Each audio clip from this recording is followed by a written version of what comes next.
Hello everyone, and welcome back to Ancient Stories.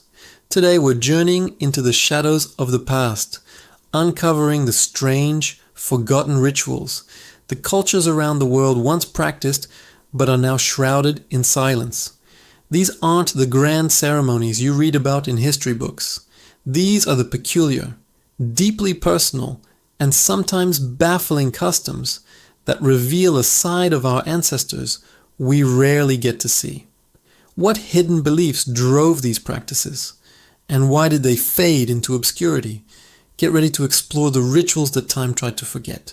Let's start in ancient Rome, a civilization known for its engineering marvels and military might.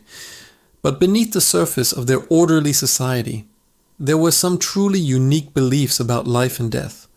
One of the most intriguing was the os resectum, which translates to the severed bone. When a Roman citizen was cremated, which was a common practice, the family had to perform a specific rite to ensure the deceased's spirit was properly appeased and the family was cleansed of the pollution of death. A single bone, typically from a finger, was cut from the body before cremation. This bone was then washed with wine and milk and buried separately in a small ceremony. The idea was that by burying a physical part of the person, their connection to the earth was maintained, even as the rest of their body turned to ash. This dual process of cremation and burial was thought to ensure a peaceful journey to the afterlife. It was a deeply personal act, a final intimate farewell that history almost forgot. Now, let's travel east to ancient China, during the Shang dynasty.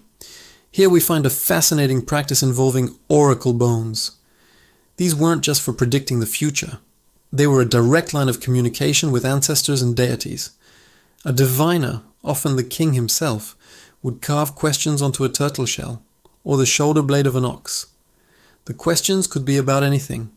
Will the harvest be good? Should we go to war? Is the queen's illness serious? Then, a heated rod was applied to the bone until it cracked. The patterns of these cracks were interpreted as answers from the spiritual world. What makes this a silent ritual is that thousands of these bones were then buried in pits, like a sacred archive. They weren't meant for public display.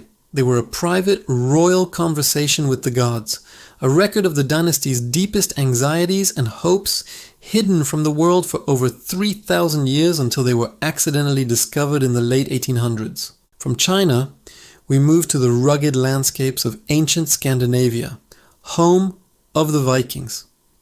Beyond their reputation as fierce warriors, the Norse people had complex spiritual lives. One of their lesser-known rituals is the blot. While many associate this with grand public ceremonies, the blot was often a more intimate communal affair. A family or a small village would gather to honor the gods and gain their favor. They would consecrate a feast, often involving an animal, which was seen as a gift to the gods. The food and drink, usually mead or ale, were shared among the participants. The belief was that by sharing this meal, they were dining with the gods themselves, strengthening the bonds between the mortal world and the divine realm of Asgard. It was a ritual of community, sustenance, and hope, a far cry from the violent stereotypes we often see, and its quiet, communal nature is often overshadowed by tales of raids and battles. Let's head south to the Mayan civilization in Mesoamerica. The Mayans are famous for their pyramids and advanced calendar systems, but they also practiced a deeply significant ritual that might seem strange to us today: bloodletting. This wasn't a violent act but a sacred duty, especially for royalty and elites.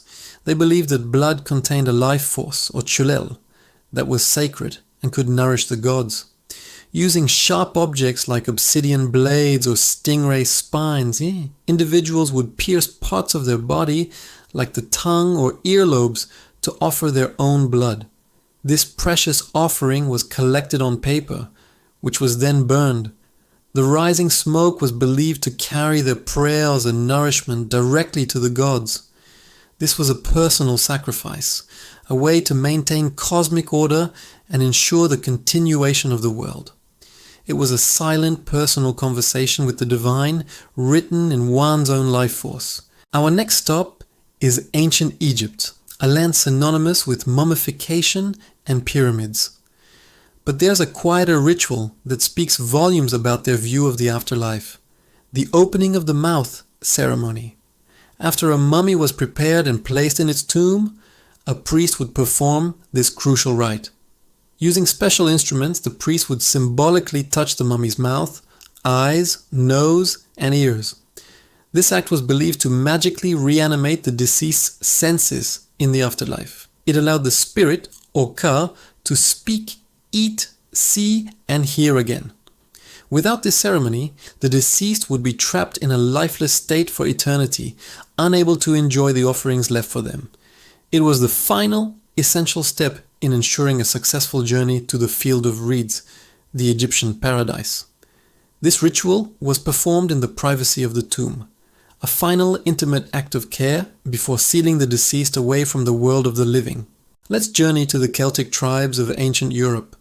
The Celts had a deep reverence for nature, believing that gods and spirits inhabited every part of the landscape. Bogs, those marshy, waterlogged areas, were seen as special places, portals to the other world. For centuries, people deposited offerings into these bogs. But these weren't just coins or pottery. They offered swords, shields, cauldrons, and even large quantities of butter. Archaeologists call these votive offerings.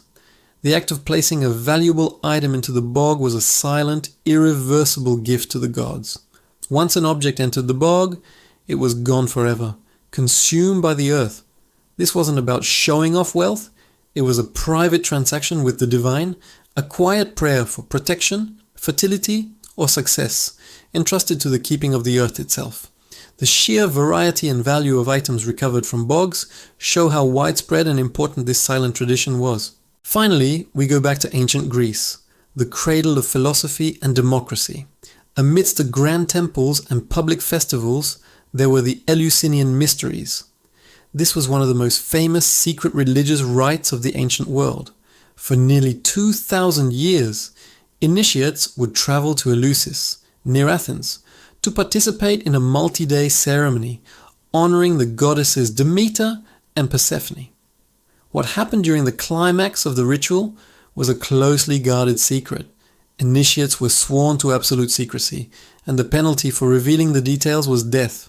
We have hints and fragments, suggesting it involved a dramatic reenactment of Persephone's journey to the underworld, a sacred drink called the Kaikion, and a final, breathtaking revelation. Whatever it was, participants claimed it transformed their lives and removed their fear of death. The silence surrounding the Eleusinian mysteries is a testament to their power. For millennia, not a single initiate broke their vow, leaving us to forever wonder what they saw in that hallowed hall.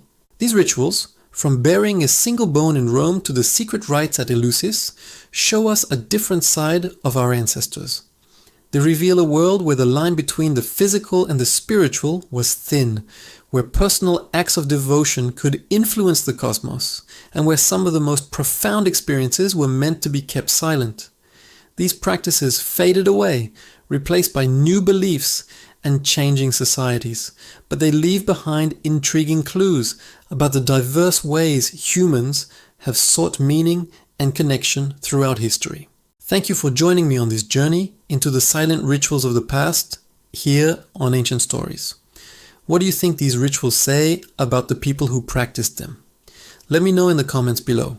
Don't forget to like, subscribe, and hit that notification bell so you don't miss our next exploration into the forgotten corners of history. Until next time, stay curious.